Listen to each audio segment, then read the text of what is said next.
ಓಂ ಘಂ ಗಣಪತಾಯೇ ನಮಃ. ಶ್ರೀ ಗುರುದೇವ ರುದ್ರಾಯ ನಮಃ.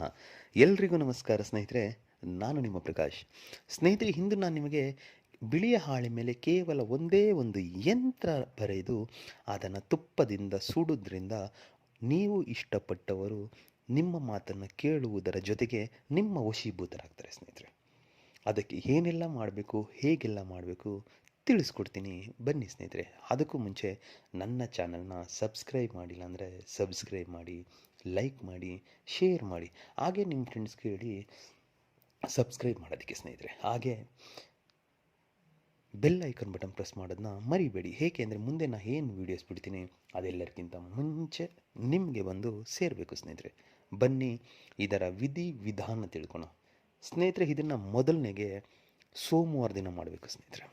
ಸೋಮವಾರದ ದಿನ ಬೆಳಿಗ್ಗೆ ಸೂರ್ಯ ಉದಯ ಆದ ಮೇಲೆ ಮತ್ತೆ ಸೂರ್ಯ ಸಾಯಂಕಾಲ ಮುಳುಗುವುದರ ಒಳಗೆ ಯಾವಾಗಾದರೂ ಮಾಡ್ಬೋದು ಸ್ನೇಹಿತರೆ.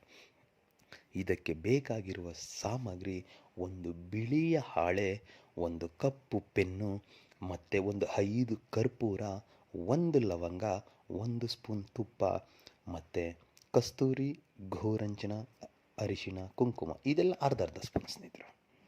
ಇಷ್ಟನ್ನು ತಂದು ರೆಡಿ ಮಾಡಿಕೊಂಡು ಸೋಮವಾರ ಬೆಳಿಗ್ಗೆ ಸ್ನಾನ ಎಲ್ಲ ಆದ ಮೇಲೆ ಸ್ನೇಹಿತರೆ ಉತ್ತರ ದಿಕ್ಕಿಗೆ ಮುಖ ಮಾಡಿ ಕುಳಿತುಕೊಳ್ಳಿ ಸ್ನೇಹಿತರೆ. ಕೆಳಗಡೆ ಹಾಸನ ಒಂದು ಕೆಂಪು ಬಟ್ಟೆ ಹಾಕೊಳ್ಳಿ ಸ್ನೇಹಿತರೆ. ಹಾಕ್ಕೊಂಡು ಮೊದಲಿಗೆ ಬಿಳಿಯ ಹಾಳೆ ಮೇಲೆ ನಾನು ಏನು ಯಂತ್ರ ಕೊಡ್ತೀನೋ ಇವಾಗ ನಿಮಗೆ ಡಿಸ್ಪ್ಲೇ ಮೇಲೆ ಹಾಕ್ತೀನಿ ಸ್ನೇಹಿತರೆ. ಆ ಯಂತ್ರನ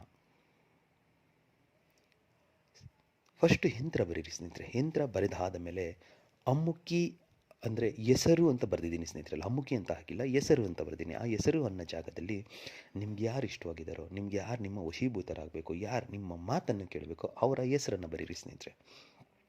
ಬರೆದು ಆದ ಮೇಲೆ ತುಪ್ಪ, ಅರಿಶಿಣ, ಕುಂಕುಮ, ಕಸ್ತೂರಿ, ಗೋರಂಚನ ಈ 5 ಮಿಶ್ರಣ ಮಾಡಿ ಲೇಪನ ಮಾಡಿ ಸ್ನೇಹಿತರೆ. ಆ ಪೇಪರ್ಗೆ, ಆ ಚಕ್ರದ ಮೇಲೆ ಅದನ್ನು ಲೇಪನ ಮಾಡಿ. ಲೇಪನ ಅಂದರೆ ಸವರಬೇಕು ಸ್ನೇಹಿತರೆ. ಆದ ಮೇಲೆ ಆ ಲವಂಗ ಏನಿದೆಯೋ ಒಂದೇ ಒಂದು ಲವಂಗ ಆ ಹೆಸರು ಅನ್ನೋ ಜಾಗದಲ್ಲಿ ಆ ಲವಂಗ ಇಡಿ ಸ್ನೇಹಿತರೆ. ಇಟ್ಟಾದ ಮೇಲೆ ಆ ಪೇಪರ್ನ ಫೋಲ್ಡ್ ಮಾಡಿ ನಿಮ್ಮ ಬಲಗೈಯಲ್ಲಿ ಹಿಡ್ಕೊಂಡು ನಿಮಗೊಂದು ಮಂತ್ರ ಕೊಡ್ತೀನಿ. ಆ ಮಂತ್ರನ 1008 ಸಾರಿ ಹೇಳಬೇಕು ಸ್ನೇಹಿತರೆ. 1008 ಸಾರಿ ಹೇಳಿ ಆದ ಮೇಲೆ ಸ್ನೇಹಿತರೆ ಆ ಹಾಳೆಯನ್ನು 5 ಕರ್ಪೂರ ಏನಿದೆಯೋ ಆ ಕರ್ಪೂರದಲ್ಲಿ ಅಲ್ಲೇ ಸುಟ್ಬಿಡಿ ಸ್ನೇಹಿತರೆ. ನೀವು ಎಲ್ಲಿ ಕೂತಿರ್ತೀರೋ, ಮಂತ್ರ ಪಠನೆ ಎಲ್ಲಿ ಮಾಡ್ತೀರೋ ಅಲ್ಲೇ ಸುಟ್ಬಿಡಿ. ಇದನ್ನು ದೇವ್ರ ಮನೇಲಿ ಮಾಡಿ, ರೂಮ್ ಒಳಗೆ ಮಾಡಿ, ಏಕಾಂತ ಜಾಗದಲ್ಲಿ ಮಾಡಿ, ಎಲ್ಲಾದರೂ ಮಾಡಿ, ಎಲ್ಲಿ ಮಾಡ್ತೀರೋ ಅಲ್ಲೇ ಸುಟ್ಟುಬಿಡಿ. ಅದನ್ನ ಆದ ಮೇಲೆ ಸ್ನೇಹಿತರೆ 48 ಗಂಟೆ ವೆಯ್ಟ್ ಮಾಡಿ ಸ್ನೇಹಿತರೆ, ಸಾಕು. ಆಮೇಲೆ ನೋಡಿ ಸ್ನೇಹಿತರೆ ರಿಸಲ್ಟ್ ನಿಮ್ಮ ಕಣ್ಣ ಮುಂದೆ ರಿಸಲ್ಟ್ ನಿಮಗಿರುತ್ತೆ ಸ್ನೇಹಿತರೆ. ಇದನ್ನು ಮಾಡಿ ಖಂಡಿತ ಆಗುತ್ತೆ ಸ್ನೇಹಿತರೆ. ನಮಸ್ಕಾರ.